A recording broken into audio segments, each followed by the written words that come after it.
পণ্য বয়কট করতে পারে, আমরা তাদের পণ্য ব্যবহার করব না যারা আমার বাচ্চাকে হত্যা করেছে। আমরা তাদের পণ্য ব্যবহার করব না যারা আমার বোনদেরকে ধর্ষণ করেছে, যারা আমার ভাইদেরকে হত্যা করেছে, আমরা ওদের পণ্য ব্যবহার করব না। আমাদেরকে বিকল্প পণ্য নাই? আছে না নাই ভাই? বাসায় গিয়ে লিস্ট করবেন ওদের পণ্য কি কি, দেখেন আপনার বাসায় ওই পণ্য আছে কিনা। ইকোনমিক বয়কটটা কত গুরুত্বপূর্ণ আপনাকে বলে, যারা ইকোনমিক্স নিয়ে পড়াশোনা করেছেন আপনারা বুঝবেন, শিক্ষিত মহল। এগুলো বিজনেস থেকে তারা বুলেট কেনে, বুলেট, সেই বুলেট আপনার ভাইয়ের বুকে চালায়। আপনি যখন এটা বন্ধ করছেন আপনি বুলেট ঠেকিয়ে দিচ্ছেন।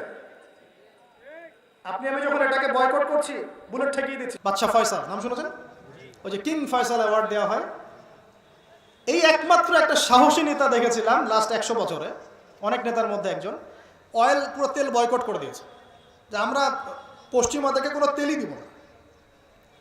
এটা জানেন হিস্ট্রি? তেল বয়কট, তেল দিব না। এই তেল না পেয়ে ওদের অবস্থা খারাপ হয়ে গেছিল। তেল পাবো কোথায়? কারণ আল্লাহ পাক এই পুরো বিশ্বের 4 ভাগের 3 ভাগ তেল দিয়েছেন মধ্যপ্রাচ্যে। সুবহানাল্লাহ। মুসলমানদের হাতে, এগুলো কাদের হাতে? এটা কি ইহুদিদের হাতে? 4 ভাগের 3 ভাগ। তো তিনি তেল দেওয়া বন্ধ করে দিয়ে, তেল দিব না। এরপরে কত যে চড়াই উতরাই গেল, তারপরে এক জায়গায় পশ্চিমারা তাদেরকে হারিয়ে দিল। কোন জায়গায়? লোভ। কোন জায়গায় বলেন? এসে বলল যে ঠিক আছে, তেল আপনি দিতে চাচ্ছেন না, একটা সন্ধি চুক্তিতে আসে। কি চুক্তি? যে আমরা অন্য কোনো কারেন্সিতে তেল কিনবো না, শুধু ডলারে কিনবো, আর শুধু আপনার কাছ থেকে কিনবো। আপনি এবং আপনার অনুসারী যে কয়েকটা কান্ট্রি আছে তাদের কাছ থেকে আমরা তেল নিব, বাইরের কারো কাছে আমরা তেল নিব না। তাহলে আপনাদের বাণিজ্য অনেক সমৃদ্ধ হবে। আর আপনাদের প্রতি একটা অনুরোধ, শর্ত হচ্ছে আপনারা শুধু ডলারে তেল কেনাবেচা করবেন, অন্য কোনো টাকা বা রুপি বা এগুলোতে তেল কেনাবেচা করবেন না। এই তেল মানে অয়েল, আর এই ডলার মানে ডলার। এই হয়ে গেল petrol dollar, petrol dollar, petro dollar monetary system. এখন আপনি সারা বিশ্বে ডলার ছাড়া তেল কিনতে পারবেন না। এটা হলো উম্মার সাথে একটা গাদ্দারি। এর ফলশ্রুতিতে ডলার হয়ে গেল একদম সুপিরিয়র কারেন্সি, আর তেলের একচ্ছত্ব অধিকার ওরা লাভ করে ফেলে। তো এইগুলো যদি মুসলমানরা বন্ধ করে দিতে পারত, আমি এখানে গলা ফাটায় কথা বলে কোনো লাভ নাই, আমি জানি আদতে আসলে কিছু হবে না, সকালবেলা আপনারা ভুলেও যাবেন। কিন্তু একটা কথা চিন্তা করেন, খালি চিন্তার খোরাক নেন, যদি এইটা আমরা বন্ধ করতে পারতাম ওই সময়, তাহলে কি ওরা এত দূর পর্যন্ত আসতে পারতো? যখন আপনি একটা থাপ্পড় খাচ্ছেন কিছুই বলছেন না, তখন তো একটা থাপ্পড় খাবেন। হাত ভেঙে ফেললো, কিছুই বললেন না, তখন তো আরেকটা হাত ভাঙবে। এই তো হচ্ছে অবস্থা। তো আমরা কি করতে পারি? কি সুন্দর করে এসে বলতেছে অনলাইনে প্রত্যেকটা জায়গায় আমি যা ব্যবহার করছি এগুলোই মনে হয় ওদের প্রোডাক্ট। আপনি যে ফোন থেকে শুরু করে, ডিভাইস থেকে শুরু করে, কি নাই যেগুলো ওদের। তা আমরা তো অনেক আগেই হেরে গেছি ভাই। অনেকে বলে যে এখন যুদ্ধ হচ্ছে, এটাই ভুল কথা। যুদ্ধ তো সেই 1917 সাল থেকেই শুরু হয়ে গেছে। যখন তারা এটা দখল করলো অটোমান থেকে সরাই দিয়ে, তখন থেকেই তো আমরা যুদ্ধের মধ্যেই আছি। নতুন করে আবার কোথায় যুদ্ধে গেল? নাকি আপনি ওই সময়কার দখলটাকে মেনে নিচ্ছেন এবং তার রাষ্ট্রের অস্তিত্বকে স্বীকার করছেন? স্বীকার করছি না। তাহলে ওই সময় থেকেই তো যুদ্ধের মধ্যেই আছে। কিন্তু এত কিছুর মধ্যে থাকার পরেও ইকোনমিক্যালি আমরা স্ট্রং হতে পারলাম না, ওদের সব কিছু ইউজ করতে হচ্ছে। প্রত্যেক দিনই ভাই বোন আমরা ওদের প্ল্যাটফর্মেই ওদের বিরুদ্ধে প্রতিবাদ করতে যাই, এবং এটাকে ওরা অস্ত্র হিসেবে ইউজ করে।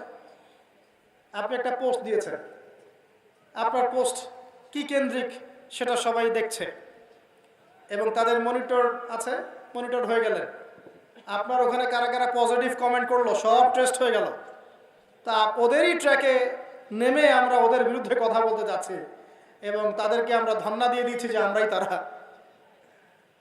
তা আসলে আমরা ইকোনমিক্যালি যদি স্ট্রং হতে পারতাম, বা এই চেতনাটা একটু মাথায় রাখতে পারি, কিছুটা হলেও আমরা আমাদের দায়িত্ব পালন করতে পারবো। আমি বলছি যে আমরা আসলে কিছুই করতে পারবো না।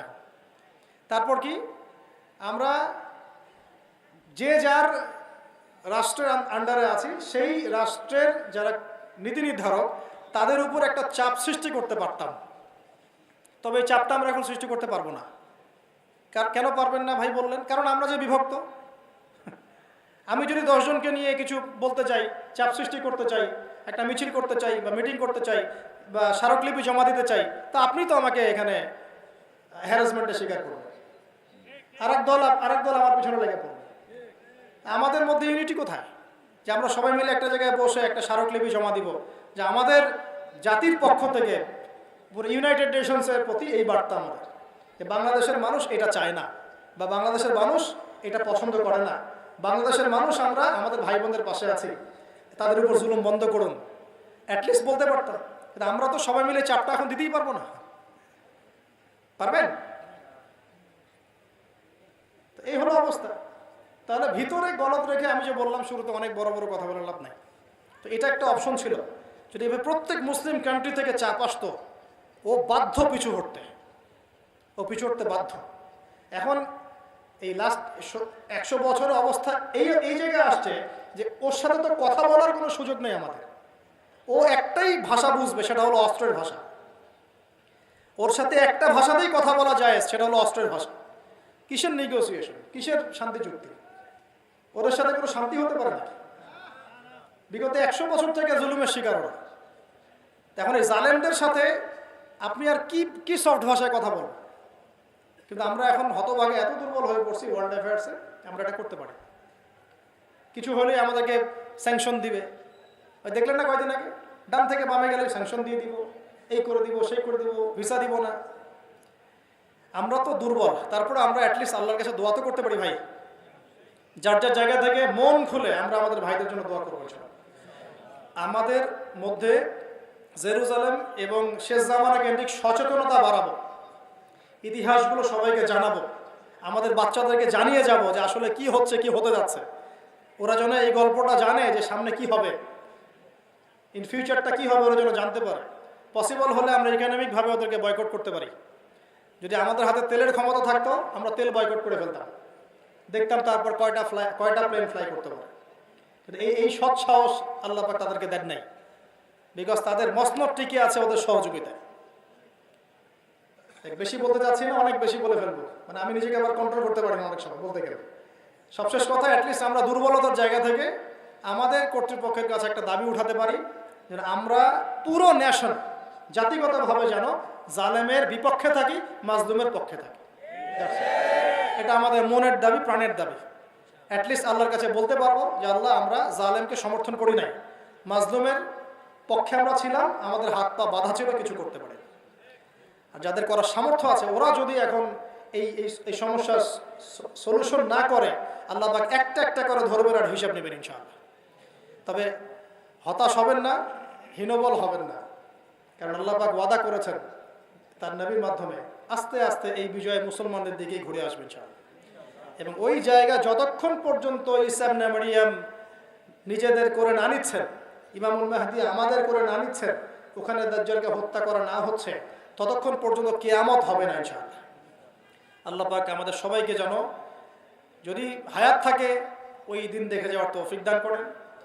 যদি আমাদের মধ্যে কেউ আমরা বেঁচে না থাকি, আমাদের সন্তানদেরকে যেন ওই জাইশে অংশ নেওয়ার তৌফিক দান করেন। আল্লাহ পাক আমাদের সবাইকে তৌফিক দান করুন, যাতে করে আমরা আমাদের পরবর্তী প্রজন্মকে মুসলমানের মতো মানুষ করতে পারি। আমরা আমাদের তাসকিয়া বাড়াই দেই, আমাদের তাহাজ্জুদ, নামাজ, সওম, দোয়া, ইস্তেগফার এগুলো বাড়াই দেই, এবং আমাদের উপরে যেন এরকম কোনো পরিবেশ না আসে, সেজন্য এখন থেকে যেভাবে প্রিপারেশন নেওয়ার সেটা নেন।